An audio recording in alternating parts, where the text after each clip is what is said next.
तो दोस्तों आपको याद ही होगा साल 2016 में राफेल एयरक्राफ्टों को खरीदने को लेकर डील फाइनल की गई थी। ऐसे में आपको बता दें कि यहाँ पर 126 लड़ाकू विमानों को खरीदने को लेकर MMRCA डील के तहत उससे पहले भारत यहाँ पर लड़ाकू विमानों को खरीदना चाहता था। और ऐसे में जब वो डील यहाँ पर फाइनल नहीं की गई तब यहाँ पर राफेल फाइटर जेटों को 36 की संख्या में खरीदने को लेकर 2016 में एक फाइनल डील साइन की गई थी। और उस समय MMRCA टेंडर को रद्द कर दिया गया था जब इंडियन एयरफोर्स के चीफ श्री RK भदौरिया जी की तरफ से इन एयरक्राफ्टों की डिलीवरी यहां पर भारत को दी गई। और ऐसे में अगर देखा जाए तो जो राफेल डील हुई थी उसमें जो नेगोशिएशन किए गए थे उसमें हमारे जो एयरफोर्स चीफ थे उनकी तरफ से बहुत ही बेटर नेगोशिएशन किया गया था और इसी की वजह से यहाँ पर राफेल फाइटर जेट्स को इतनी कम कीमत में खरीदा जा सका था। और अब दोस्तों आपको बता दें कि RK भदौरिया जी के टेन्योर के साथ ही यहाँ पर और भी 36 राफेल लड़ाकू विमानों को खरीदने को लेकर बातें की जा रही हैं।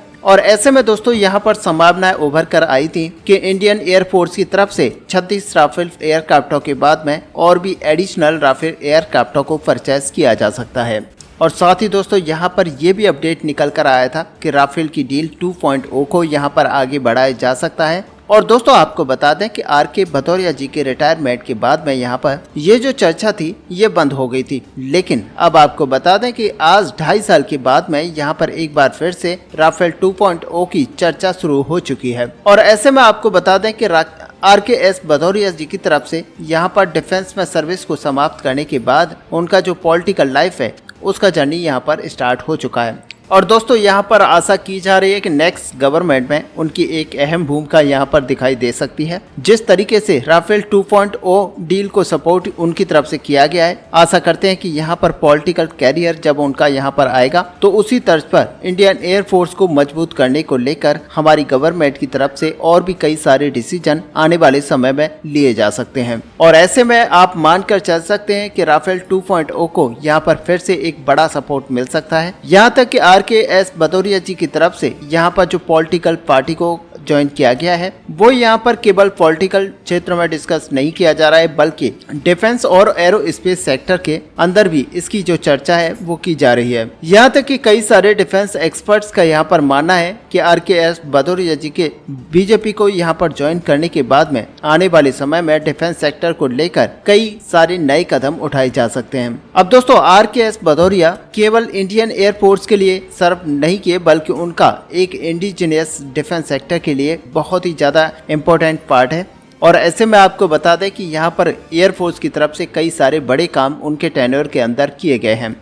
और खास करके अगर इंडिजिनस एयरक्राफ्टों को यहाँ पर देखा जाए और साथ ही कल पुर्जे जो कि भारत के अंदर ही आज की डेट में बनाए जा रहे हैं उनका सपोर्ट यहाँ पर हमेशा से उनको रहा है। और ऐसे में देखा जाए तो यहाँ पर आज जो भारत अपनी परसेंटाइल को यहाँ पर इंडिजनाइजेशन में बढ़ा चुका है तो वो उन्हीं की वजह से हुआ है। और ऐसे में दोस्तों आपको बता दें कि उनका यहाँ पर मानना था कि भारत को कहीं न कहीं आत्मनिर्भर होना पड़ेगा और कहीं न कहीं यहाँ पर दूसरे देशों से जो फाइटर जेट यहाँ पर आयात किए जाते हैं उनको यहाँ पर बंद कराना होगा, क्योंकि भारत अगर खुद के फाइटर जेट्स को बनाने लगेगा तो कहीं न कहीं इसका पूरा जो फायदा है वो भारतीय एयरफोर्स को मिलेगा, भारतीय सरकार को मिलेगा। हालांकि उनके समय में 114 फाइटर जेट के टेंडर को यानी कि MRFA टेंडर को भी सपोर्ट किया गया। और लेकिन यहाँ पर जो टेक्नोलॉजी ट्रांसफर का इनिशिएटिव है इस टेंडर के तहत वो भी उन्हीं की देन थी और उनकी तरफ से ये कहा जाता था कि कहीं न कहीं अगर भारत इंडिजनाइजेशन करना चाहता है तो भारत को यहाँ पर टेक्नोलॉजी ट्रांसफर करवाना होगा, जिसकी वजह से भारत के अंदर बहुत ही जल्द जब टेक्नोलॉजी ट्रांसफर हो जाएगी तो उसके तहत भारत के अंदर और भी कई सारे फाइटर जेट्स को इसके तहत बनाया जा सकेगा। साथ ही हमारे जो इंजीनियर्स हैं उनको यहाँ पर सपोर्ट मिलेगा और उनके द्वारा नई टेक्नोलॉजीज को ग्रैब किया जाएगा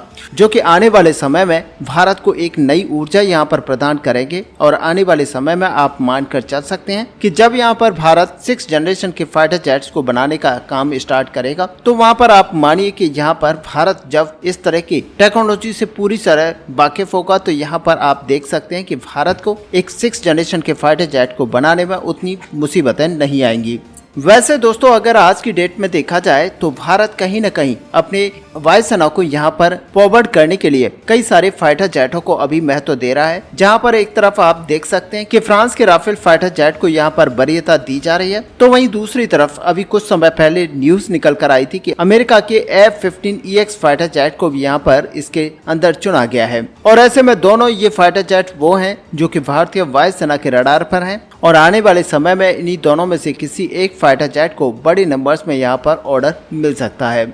ऐसे में दोस्तों सच मानिए कि यहाँ पर अगर गवर्नमेंट की तरफ से उनको कैबिनेट में ऐड किया जाता है तो मानकर चलिए कि यहाँ पर कई सारे बड़े जो डिसीजंस हैं देखने को आपको मिलेंगे, क्योंकि भारतीय वायुसेना जिस तरीके से आज अपनी लड़ाकू विमानों की कमी से जूझ रही है, तो उसके चलते यहाँ पर भारतीय वायुसेना का ध्यान है कि यहाँ पर कहीं न कहीं भारतीय वायुसेना के अंदर जो स्क्वाड्रंस की कमी है उसको पूरा किया जाए और साथ ही कुछ ऐसे फाइटर जेट्स को ऐड किया जाए जो कि 4.5 जनरेशन के हैं और जिनको MRFA टेंडर के तहत 114 के नंबर्स में खरीदा जाना है। और अब आपको बता दें कि जैसे ही यहाँ पर इलेक्शंस होंगे तो बहुत ही जल्द एक बड़ा आउटकम आपको देखने को मिलेगा। और ऐसे में आप मानकर चलिए कि अभी भी राफेल फाइटर जेट नंबर 1 पर चल रहा है, जहाँ भारतीय सरकार इसको वरीयता दे रही है। तो आने वाले समय में आपको देखने को मिलेगा कि इन्हीं में से कोई एक फाइटर जेट भारतीय वायुसेना के अंदर ऐड होता हुआ दिखाई देगा। हालांकि दोस्तों इतना ये आसान जितना कहने में लगता है उतना नहीं है, क्योंकि अभी भी भारत जब एक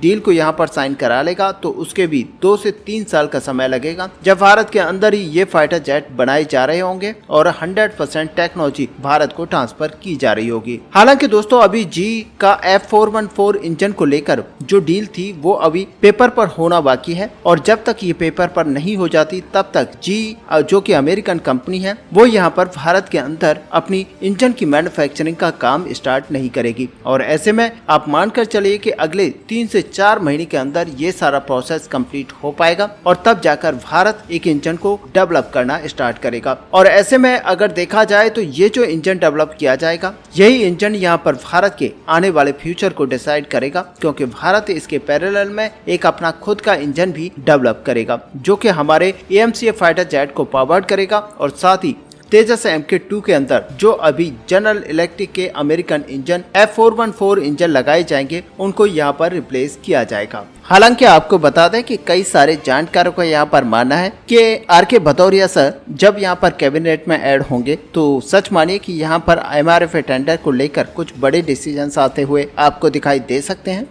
और ऐसे में यहाँ पर पार्लियामेंट की एक स्टैंडिंग कमेटी की तरफ से ये सजेशन किया गया है कि टेंडर अगर यहाँ पर डिले होता है या फिर रद्द होता है तो इस कंडीशन में भारत को कुछ इमरजेंसी बेसिस पर कुछ एयरक्राफ्ट को खरीदना पड़ेगा और वहीं पर राफेल एयरक्राफ्टों को लेकर जो इंफ्रास्ट्रक्चर है और साथ ही इंडियन नेवी भी राफेल एयरक्राफ्टों को परचेज कर रही है, तो यहाँ पर ज्यादा जो नंबर्स है वो राफेल को जाते हैं और मानकर चल सकते हैं कि राफेल को यहाँ पर और भी 36 की संख्या में परचेज किया जा सकता है। और ऐसे में दोस्तों अगर भारत राफेल फाइटर जेट के साथ में आगे बढ़ता है तो यहाँ पर जो इंफ्रास्ट्रक्चर है उसको दोबारा से मॉडिफाई और डेवलप करने की जरूरत नहीं पड़ेगी, क्योंकि राफेल फाइटर जेट के लिए पहले से ही इंफ्रास्ट्रक्चर को तैयार किया जा चुका है। और आने वाले समय में जब और भी बड़े नंबर्स में यहाँ पर राफेल फाइटर जेट को खरीदा जाएगा तो आप मानकर चलिए कि इन्हीं राफेल फाइटर जेट को मेंटेनेंस की फैसिलिटी तक पहुंचाने के लिए जो इंफ्रास्ट्रक्चर अभी राफेल फाइटर जेट की कंपनी के द्वारा तैयार कर लिया गया है उसको यहाँ पर यूज किया जाएगा। और दोस्तों ये तो क्लियर है कि भारतीय वायुसेना के अंदर